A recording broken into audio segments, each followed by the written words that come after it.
All right. And with that, we're going to jump in. I just want to first share my excitement for today. We're going to be sharing lots of information, ways for you all to dive in more specifically.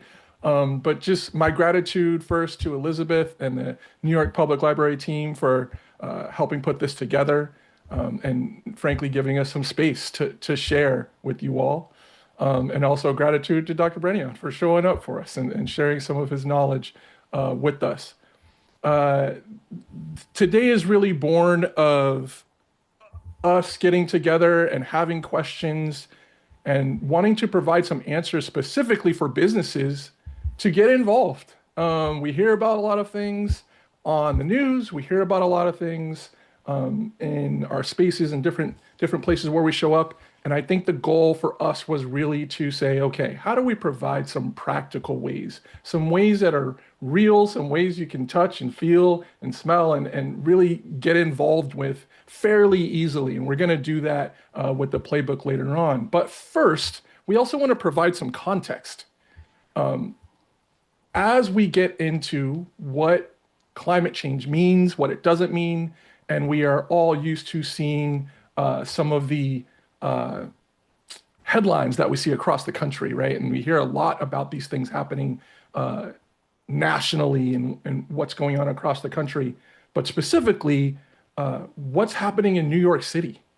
And we wanted to make sure we were providing you all with some answers as well. Like the biggest one being, hey, businesses can do a lot, but what is New York City doing? What has it done to kind of help us along this road? And so it kind of got us to this place to pose the question, what if New York City, as folks on the outside, as business folks who feel on the outside a lot of times, and we're looking for ways in, what has New York City done? What if they convened a group of experts, a group of people who could give recommendations on things that New York City can and should do? And I just thought it was really important for us all to know, for you all to know, New York City did just that. In 2009, the New York City Panel on Climate Change was formed. And reading from, its own documentation, it is an independent advisory body that synthesizes scientific information on climate change to inform city policy. So I think just wanted to start there with, oh, great. We love to hear it. New York City has been thinking about this for quite some time. And, if that group of experts did exist, and now we know that that group of experts existed or exists, what if we could get one of them here today? Well, we've done just that. Dr. Braneon is here. He sits on that panel, and he is our first visioneer, the kind of person that we see that has a great vision for the problems that we face, and more importantly, has been involved in coming up with practical answers, scientifically backed answers that we can all dive into. So, with that said, my first question to you, Dr. Braneon, is really about what does localized climate change look like? We know what it looks like in California. We see it all over the news all the time. We know what it looks like across the country with temperatures. We've seen it, and some climate change we've seen effects we've seen here with extreme temperatures ourselves. But more specifically, what does climate change look like in NYC, and how does it affect New York City? Yeah, well, thank you for that question, and thank you for having me, Ramon. Taking a step back, it's important to understand that the Earth's climate is changing, as we all know, I think. This is due to various greenhouse gas emissions associated with human activities around the world since the industrial revolution. Mainly, we're talking about the burning of fossil fuels, such as coal, oil, and natural gas. And so global average temperatures are increasing, as many folks know, due to the greenhouse gas effect. Greenhouse gases warm the earth by trapping heat in the atmosphere. Notably, the hottest years on record for the planet have occurred in the last 12 years, including 2025. 2025 was tied with 2023 in terms of how hot it was in terms of global average temperature. And 2024 remains the hottest year on record in terms of global average temperature. What this means for New York City is that it's extremely likely that there'll be higher temperatures in the New York metropolitan region in the coming decades. And we've already started to see temperature increases over the last few decades.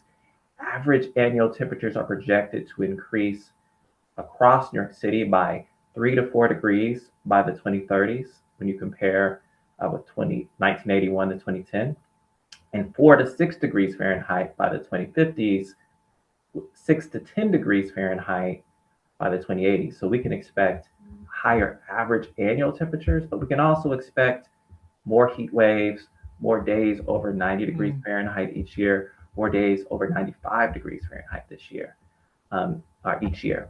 And global sea level is projected to rise for centuries and remain elevated for thousands of years at this stage. This is because of all the greenhouse gas emissions that have happened since the Industrial Revolution, as well as the greenhouse gas emissions that we expect to continue to happen this century unless we take radical actions around our energy system. And what that means is that when storms and hurricanes happen in the future, they will have much more potential to be destructive. Even with the Mm. same amount of rainfall, even with the same wind speeds, a Hurricane Sandy, if it happens in 10 years or 20 years, will have much more ability to create destruction. And so, although there have been many improvements to protect neighborhoods, there's been critical infrastructure that has been installed or will be installed. Many neighborhoods remain vulnerable to coastal flooding, and so this is a concern.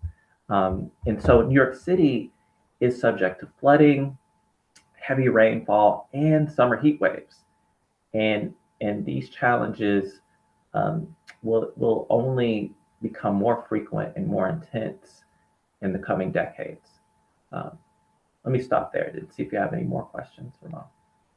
Yeah, I mean, thank you first for giving us some background to understand uh, the trajectory that we're on currently.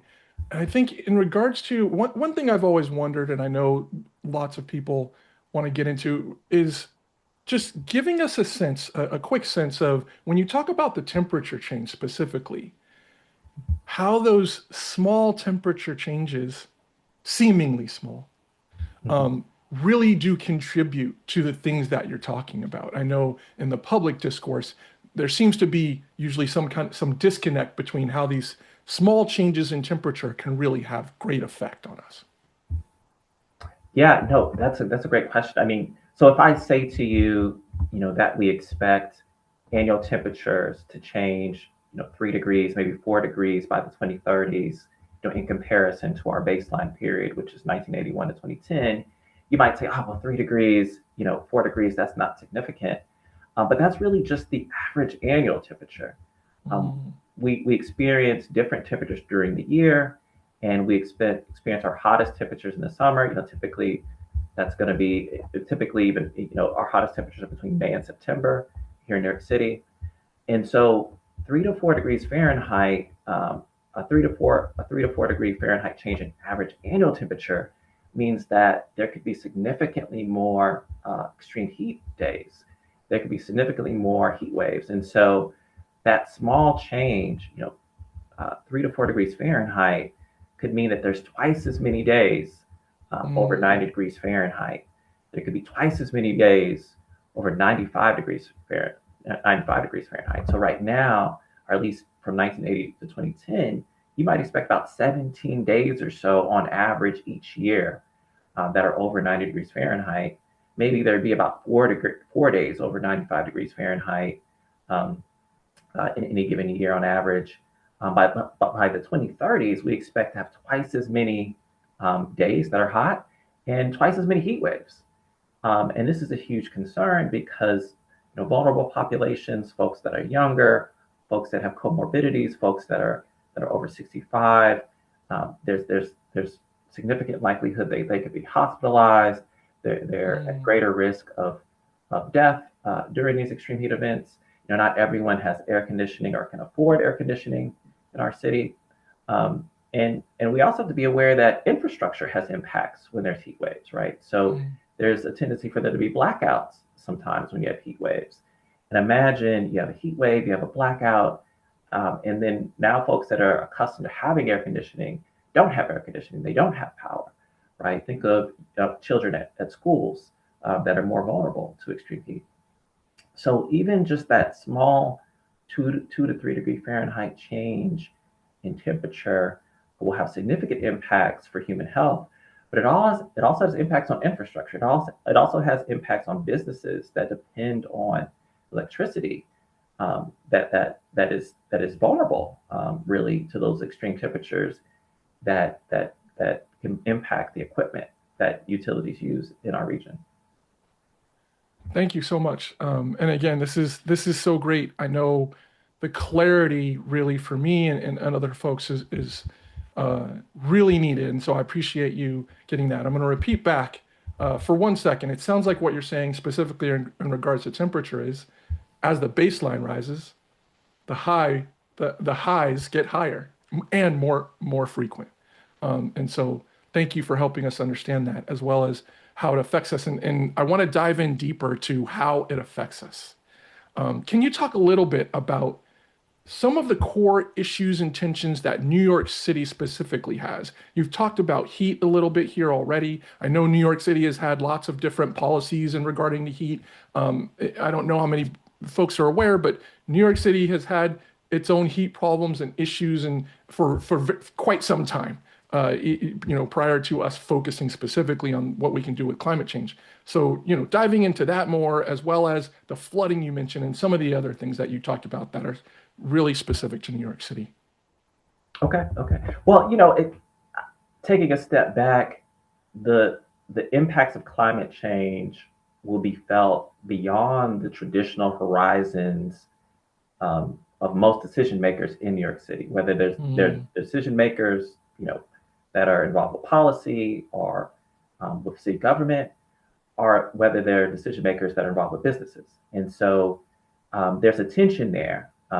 Mark Carney described this as the tragedy of the horizon at a speech in London in 2015, where the cycles of leadership uh, associated with city and business leaders do not necessarily extend far enough into the future for low likelihood, high impact events to factor strongly into their current decision making, right? So mm, if you're only going to be CEO of this company or head of this business unit for 2 to 3 years, the typical leadership cycle in the private sector is often just 2 to 3 years. You're going to move to a different part of the organization, or you're going to move to a different organization. How committed to you to making decisions for something that's going to happen, even a decade in the future, let alone 2 or 3 decades in the future. So there's a real challenge around um, the tragedy of the horizon. For me, I'm really interested in a few problems or challenges that New York City is faced with. One, New York City is blessed with an amazing transportation system that's multimodal, where folks can travel to and from New Jersey, they can travel to and from Connecticut, they can travel to and from Staten Island and Long Island to other boroughs. New York City residents can rather seamlessly use different means of transportation. They can use subways, they can use ferries, they can use bikes, they can take a bus or a ferry or subway and then get on a bike, right? But mm, that transportation system is highly vulnerable to extreme rainfall due to the combined sewer system that the city has. The city has a sewer system that was designed really over 100 years ago that combines stormwater, the water that comes from precipitation, comes from rainfall, with sewage. And so that sewer system can become overwhelmed when rainfall exceeds 1.75 inches per hour. mm, And and really, that sewer system wasn't designed for a population that's this size.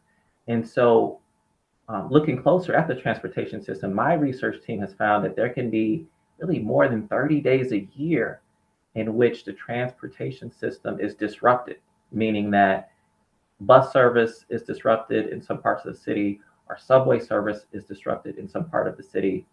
And that has real impacts on people's lives. They might find it challenging to get to work or might not be able to get to work. Businesses may find it challenging to operate because their staff can't get to work or their customers can't get to their business. It puts stress on the viability of businesses in some cases. And of course, kids may struggle to get to school or to get to school on time or to get to school at all. So, one interesting challenge to me is how climate change, how extreme weather events, how climate stressors will affect the transportation system. Mhm. The other interesting problem, there's a couple other interesting problems that relate to buildings for me. There's so many buildings on the waterfront or near the waterfront in New York City. Folks continue to build on the waterfront, and New Yes. York City has over 500 miles of coastline. So there's an enormous challenge in protecting all that infrastructure along the waterfront. And so, uh, New Yorkers are going to have to get more comfortable with living with water, so to speak. These buildings may need to be adapted or retrofitted so that water can flood the first floor, so there can be Mhm. water on the first floor when there's a high tide, for example. It doesn't mean you have to abandon the building, but you have to rethink how you use the building. And we also need to ask ourselves, does it make sense to keep allowing buildings and structures to be built in close proximity to the waterfront? And if so, how should we be doing this? And when we know that sea level rise will continue for millennia at this stage. The other interesting problem that relates to buildings to me relates to the city's goals around reducing greenhouse gas emissions. Mhm.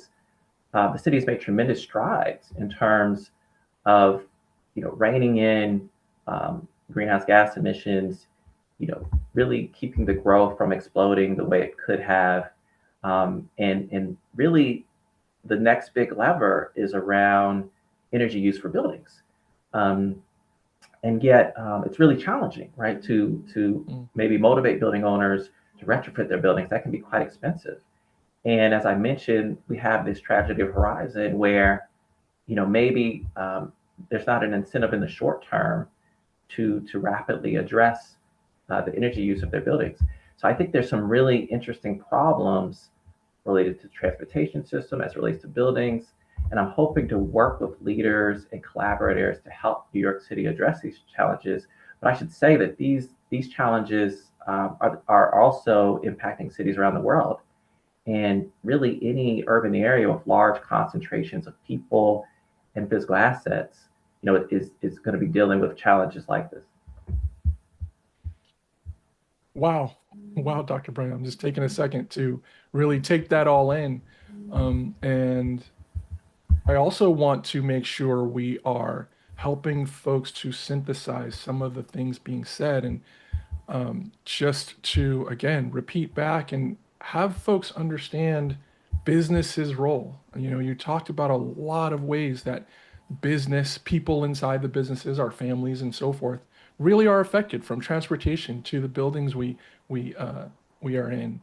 Uh, I really love your focus on transportation. That is the lifeblood of New York City, and one way we are all connected together here, especially. And so, uh, I would love at this point, as we've really learned a lot about where we've come from, how we got to this point. I think we've also heard quite a bit from you at this point on the different ways in which New York City specifically is affected. And again, I want to acknowledge these things can be kind of heavy. Just having those thoughts in your mind and the pictures you might get in your mind around some of the things Dr. Braneon is describing. And so now's the point in our conversation where we get to remind everyone why we're here. How do we start to take some action?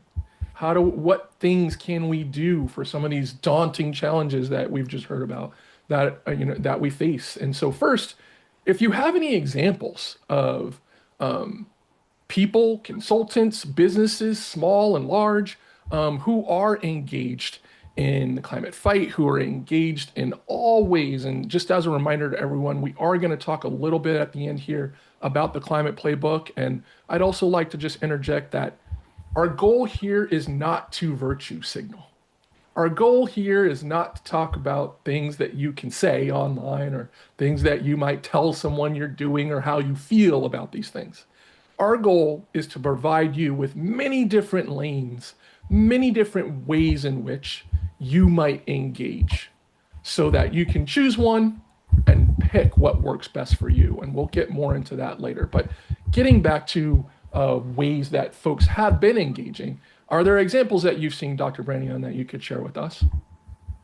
Yeah. Well, I think that large businesses, large companies, um, are really addressing their carbon footprint. They're addressing how their procurement, how their operations generate emissions, in part because of compliance, right? Because if they're doing business in Europe, um, there's compliance required that's forcing them to have to think about this more deeply than they have before. Mm. I have been impressed in part by businesses such as Apple who have encouraged their suppliers to keep track of their carbon footprints and to share best practices, uh, with them and with their peers around, how they're um, addressing their carbon footprint. To me, for any business, the low hanging fruit is really around how do you align reducing your greenhouse gas emissions with your business objectives, right? Um, you should start there. That makes perfect sense. A business can switch to paperless communication instead of mailing information to their customers or mailing information to their staff. Mhm. Um, Really, your customers and staff may prefer this in most cases, right? It may Yes. allow for some efficiencies, but it reduces your greenhouse gas. It can reduce your greenhouse gas emissions. Um, I think in order to have a good understanding of how you can align business objectives with your carbon footprint and with the resilience of your organization, you may need to appoint a sustainability lead or resilience lead. Empower someone within your organization Mm. if you don't already have one. And I'm thinking about the smaller organizations here, and then find those ways that there's an alignment there. Um, and so, but an important starting point is just to understand what is your carbon footprint. How does your procurement, how do your operations um, generate greenhouse gas emissions? And then you can kind of think about how to change how you work, change your operations, change your procurement approach accordingly. What's nice about being in New York City is New York City has some tremendous resources. So the New York City Accelerator is a free city program that provides technical guidance to businesses. So it provides free resources, Mm. training, and one-on-one expert guidance to help building owners and industry professionals improve energy efficiency and reduce carbon emissions from buildings. So I encourage businesses to contact the New York City Accelerator to get a free energy audit and or to get information about financing for retrofits to your buildings, for LED lighting, for modernizing your HVAC system. Another great resource from the city is the business preparedness self-assessment tool. This online tool will guide you through the first steps of your resiliency journey to help you understand your business's risks and vulnerabilities, the areas for improvement, and the steps that you can take to improve your overall preparedness for extreme weather events, for climate stressors, right? Um, and then I would say, for businesses involved with new construction or modifying, existing buildings or infrastructure, and this is the part Mhm. of me that's a civil environmental engineer.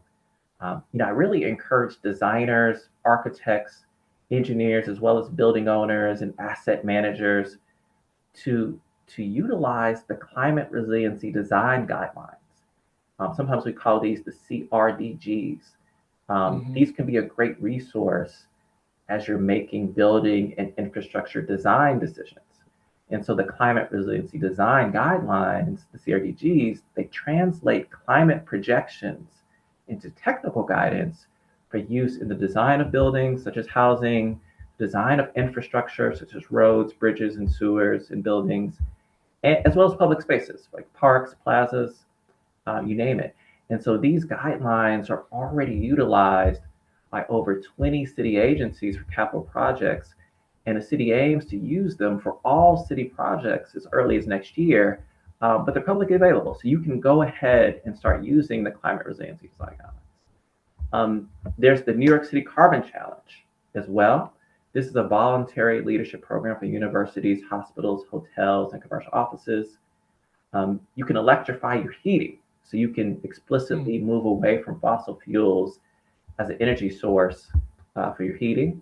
In that way, and so one example is you could replace aging gas or oil boilers with electric heat pumps.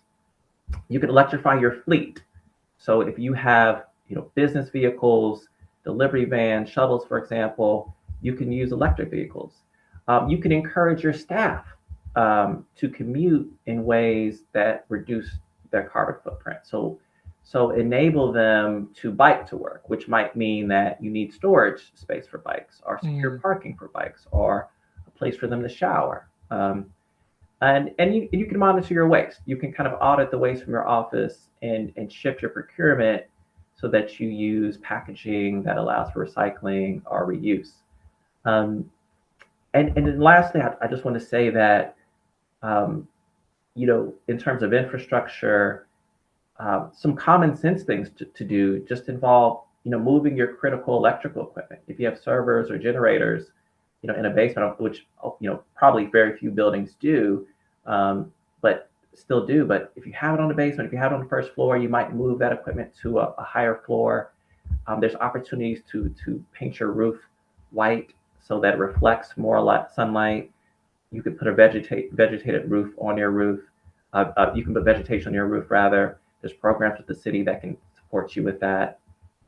So there's really a variety of different ways businesses can take action depending on their size mm. and their capacity. There's some that just make perfect sense because they're going to align with your business objectives. There's others that make sense because they will help you with compliance challenges that may be coming in the future, but also help you recruit and retain staff. I love this, and thank you for giving us so much. I think that's really where the rubber meets the road for a lot of the businesses and a lot of the conversations that I hear happening, that I'm hearing across the city, across the country for that matter, is people really understanding how they can dive in. And just for everyone that's here, just so you're aware, you don't have to write all of those down. That's what the playbook is for. There's quite a bit in there. So if you missed anything, you'll definitely have some ways to go and dive into those things. You'll find a lot of that stuff in the playbook. But we appreciate you giving us some real meat, Dr. Braneon, because again, that's why we're all here, is to make sure there's some practical ways we can dive in.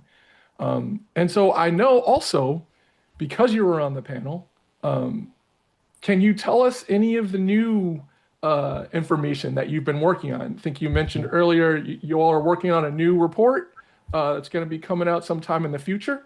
And so would love to get any new insights, new information that you might have that you could share with us.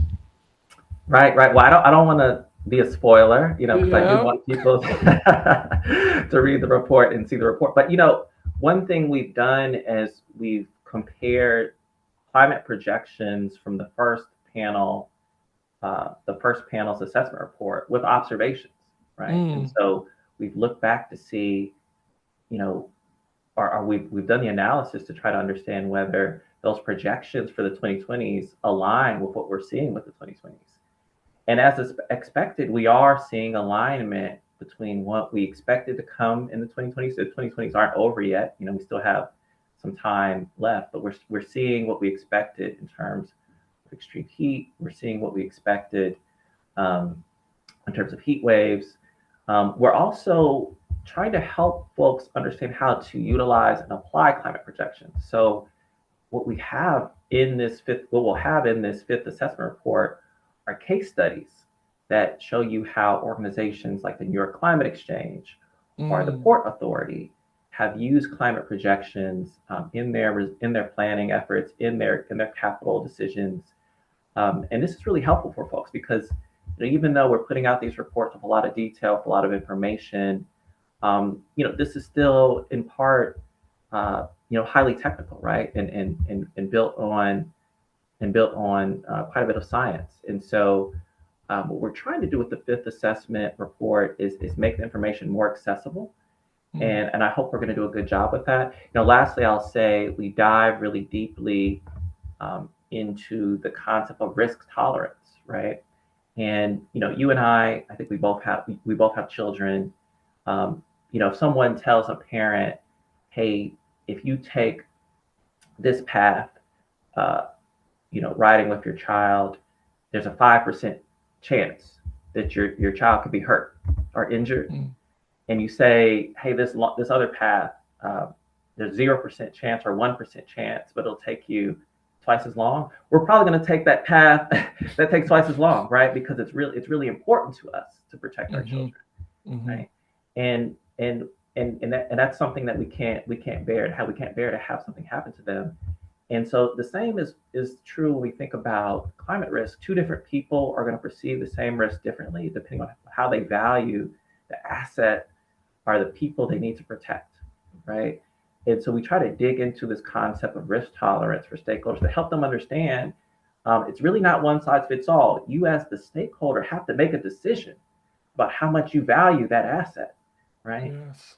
We offer you climate projections and we offer you a way to interpret the likelihood of different climate events in the future, and yet the decision is still up to you to decide how much do you value your assets and how much risk are you willing to take in terms of um, some climate impact that might adversely affect your assets, your systems, your staff, your residents. And so we're trying to do a better job with communicating these technical concepts and difficult concepts in the fifth assessment report.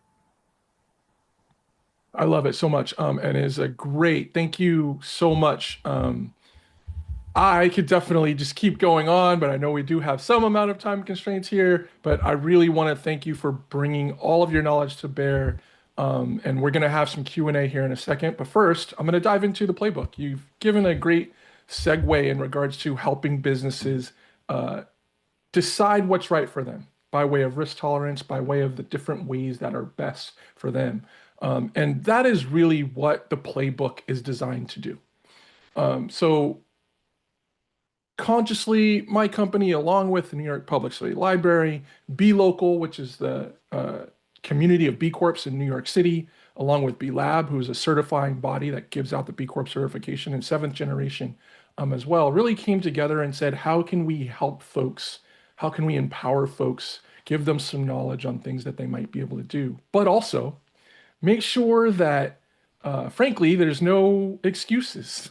There's no reason you can't dive into the work. And the first thing I want to get into there is something I wouldn't go as far as to say it's an elephant in the room, but I think it's something that gets in the way, and that is the ways that you engage outwardly or not when you're doing this kind of work. It's no secret to anyone that taking action can have a certain amount of risk, and you have to assess your risk tolerance with the ways in which you take action. So we first provide some ways that you can engage. There are four ways, actually. First being an enabler. This is a business or a person, and these are applicable, I should mention, to all company sizes. Whether you're a one-person business, which is how we started. We're not a one-person business anymore, but that's, a lens that we bring to this work. Whether you're a one-person business or you have hundreds or even thousands of employees, these are all applicable to you. You can be an enabler. Maybe you are just providing funding. Maybe you're providing resources and spaces to folks to do the work that you can't or don't want to do. That is a great way to engage. You do not have to, maybe you're in an industry that does not allow you to post, does not allow you to be vocal about things. You can be vocal with your funds. You can lend your space and lend resources to folks. Next up would be a participator. Show up and collaborate with other organizations who are doing work. There's been quite a few organizations mentioned here.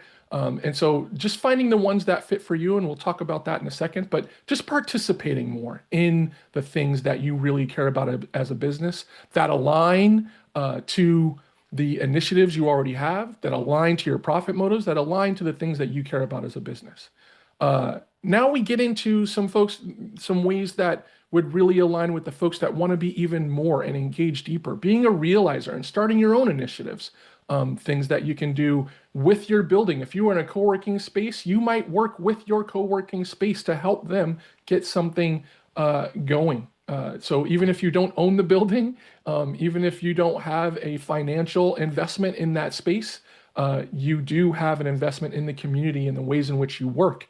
And so these are those practical ways that you can really dive in and help get initiatives started. I will mention that that's something that we did ourselves in our business. We are small but mighty, but we decided to engage in folks. We are not Apple. We are not a larger company that can bring the kinds of resources they have to bear, but we do have resources and there are things that we can do. And that's actually how we ended up here today. So just wanted to put that out there. There are things you can do. And then lastly, being an orchestrator, and this can be one person. We know quite a few. I will call out Kate, a seventh generation, and her partner in crime, Olivia, seventh generation, who are themselves real powerhouses in mobilizing hundreds of businesses, tens of businesses to do things at a time. And so we really consider them orchestrators, people who are getting lots of folks involved while giving some of their resources, while giving of their time, all in service of making something happen. And so calling that out so that you all understand there are things you can do, large or small, that really do help the effort. And hopefully some of the things that Dr. Braneon has shared with you really emphasize that there is no effort, there is nothing too small when it comes to this fight, when it comes to really putting things forward, especially in regards to business. And next up are 8 categories. So the playbook is split into 8 different categories and ways that you can engage. And this is our attempt to say, some businesses aren't as focused on the ways to engage that involve equity. Others aren't as involved in the ways that might consider the entire ecosystem. Maybe they don't have enough resources to engage the entire ecosystem. Other folks might be more prone, B Corps in particular, might be more prone to do things that are aligned with their compass, with their values, their internal purpose as a company. And so these 8 categories are really meant to give you a lane to choose or several lanes to choose if you want to take that orchestrator route and get involved in many different ways. But the goal here is to find what's right for you. Pick the lanes that you're already aligned with so that you do not have to do so much work in trying to figure it out for yourself. So when you're going through the playbook, you can kind of go to the section that's more applicable for you and see what's there for you. And then lastly, I will share, we did think about size quite a bit. Because we know that sometimes smaller businesses can feel left out of some of the things that we're talking about and not know exactly how to engage. And so we'll also be providing several different ways for small businesses to get it to be engaged, medium-sized businesses, as well as large businesses. And so really, again, our goal here is to make sure we're giving you all the different ways and ideas and thoughts and programs. There's a list of programs inside the playbook, most of which, some of which Dr. Braneon has addressed. You can find them there. But these particular things are so that you can say, oh, I'm a small business. Here are my ways. Here are the ways I can engage. Or I'm a medium-sized business. Here are the ways I can engage. Thank you very much. With that, I think we're going to open it up to some questions.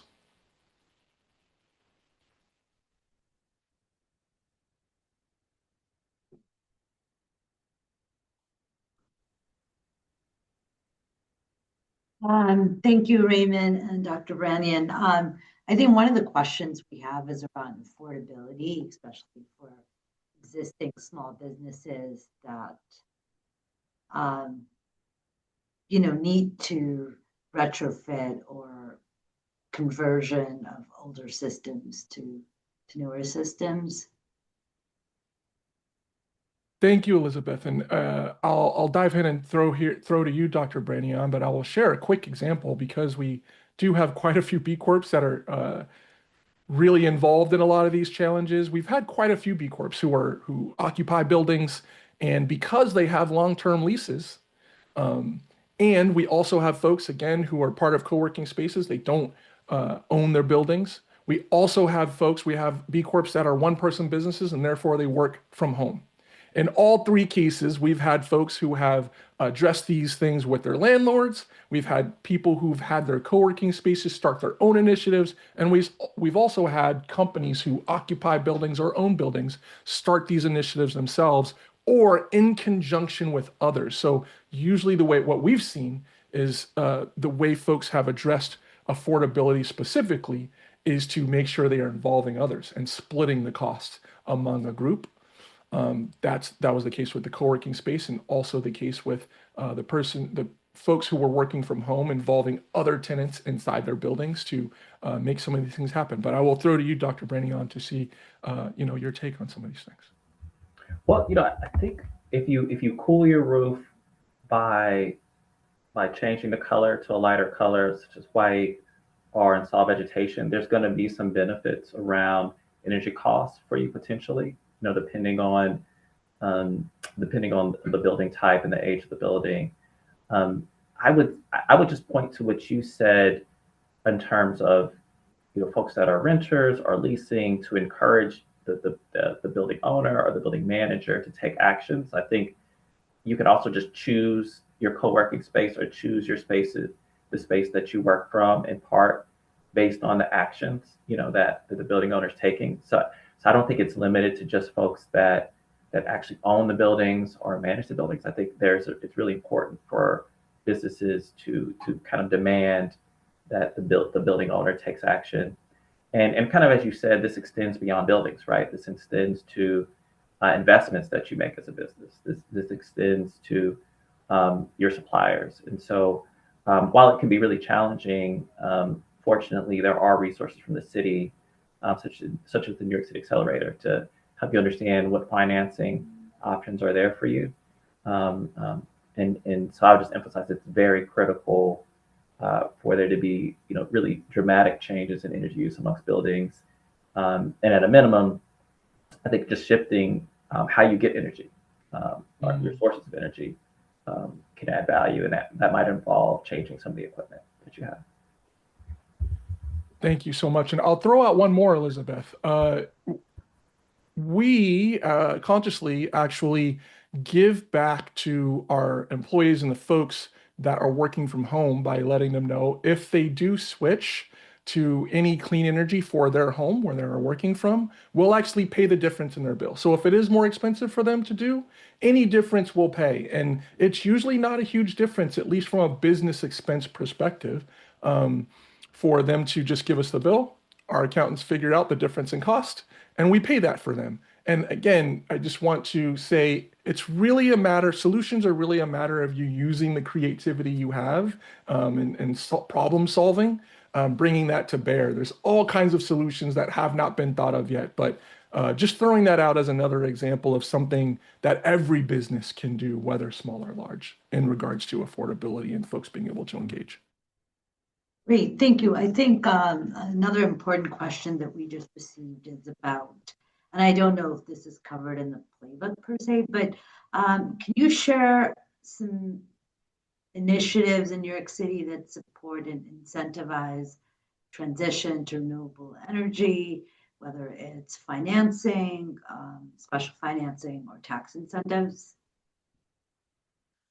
I'll throw to Dr. Braneon first. I will say there are quite a few initiatives covered in the playbook, yes, that cover just these kinds of things, but I'll also throw to Dr. Braneon and see what you have to share there. Yes, there's really quite a few ways you can approach this. I'm not familiar with all the tax incentives that are in play at the city level.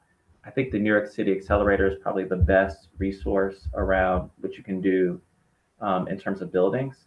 There are resources for cool roofs. So if you're interested in cool roofs through the Cool Roofs program, you can actually get support and resources to modify your roof. Only certain buildings will fit the criteria.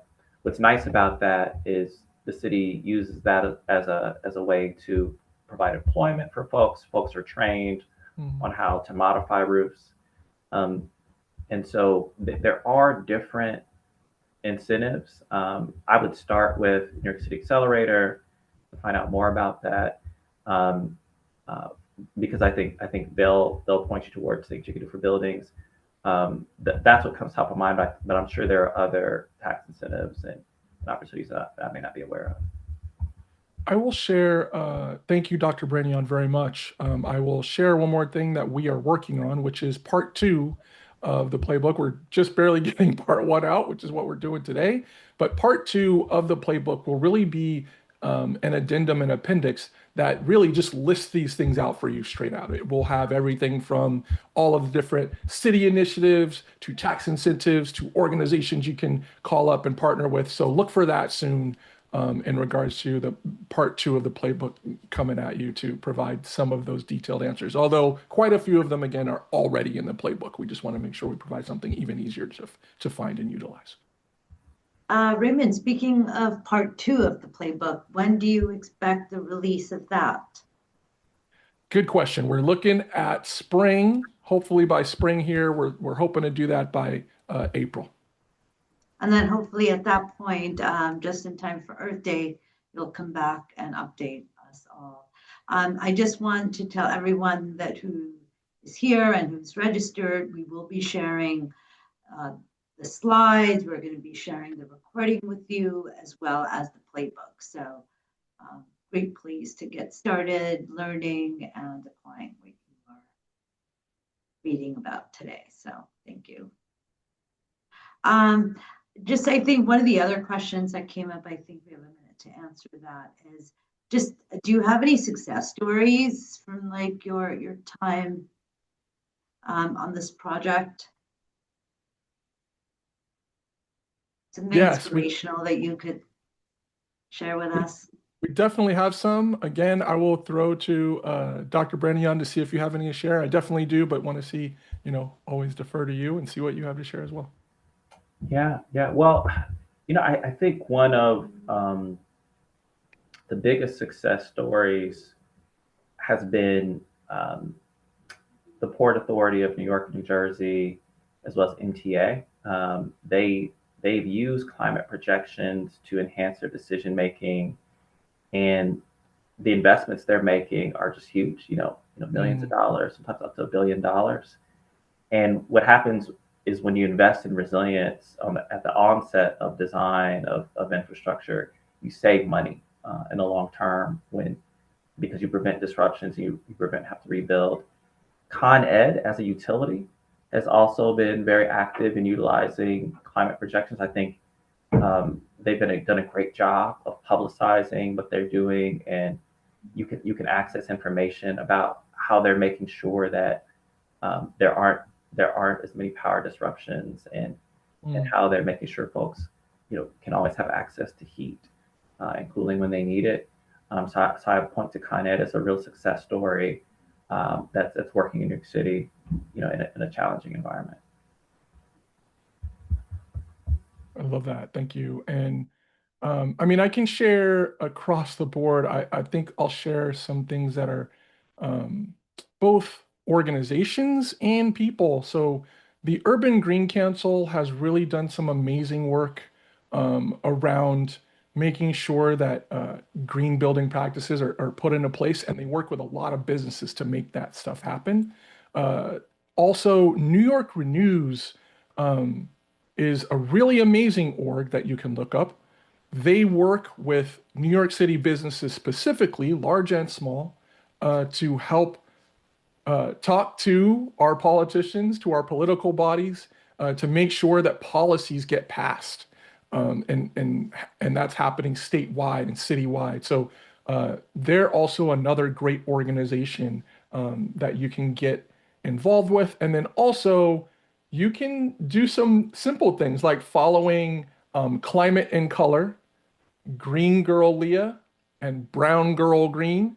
On Instagram, those folks share so much great information, and I put them out there just to say, just being more involved, being more engaged, and getting more information is really your key, right? To understanding what success stories are out there, what's happening, and when it's happening more often. But again, go into the playbook. There are lots of examples inside the playbook, real world from companies. And also, as a side note, I would be remiss if I did not mention Be Local NYC.